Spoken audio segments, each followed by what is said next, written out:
Sabe aquele filme do Arnold Schwarzenegger, como que é? O Exterminador, o Alienígena, sei lá, que ele ficava numa ilha lá que tinha um cara com os cabelos assim esquisitos. Exterminador, né? Do Futuro. E Exterminador do Futuro, né? E o Caiçara parece aquele cara. Ele tem umas tranças que se cair um piolho, o piolho morre só de angústia, porque não consegue nem caminhar. E ele fica perdido, é um verdadeiro labirinto. Não consegue, né? Olha, no Facebook, o Rio do Machado manda dizer que está em Nova Iguaçu e manda um abraço para Isabel, Marlon Machado, Carlos Machado e Rosana. A Rosana é Machado também, Rio? Ou perdeu o Machado? Oi. Não sei. Deve ser Rosana Foice, né? Rosana Foice. Sem Machado, Rosana Foice. Ô, Rildo, um abraço.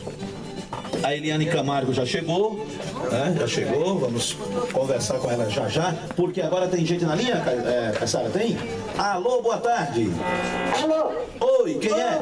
Boa tarde. Boa tarde, quem é? É a Jane de Suzano. Jane de Suzano, tudo bom, Jane? Tudo. A Jane é aquela que namora com o Tarzan? É aquela que está esperando o Tarzan, mas ele não aparece. Ah, não apareceu o Tarzan? Não, ainda não. Ah, é que o Cipó tá atrasado, ele atrasou, ele vinha de Cipó, né?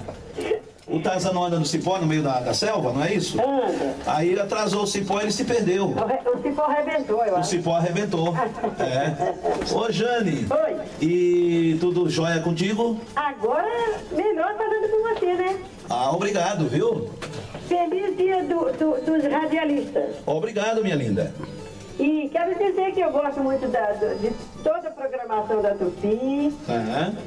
Gosto muito do seu programa.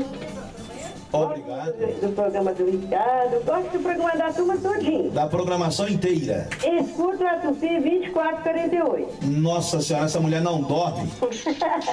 É verdade, eu tenho insônia até de noite, de madrugada. E eu quero...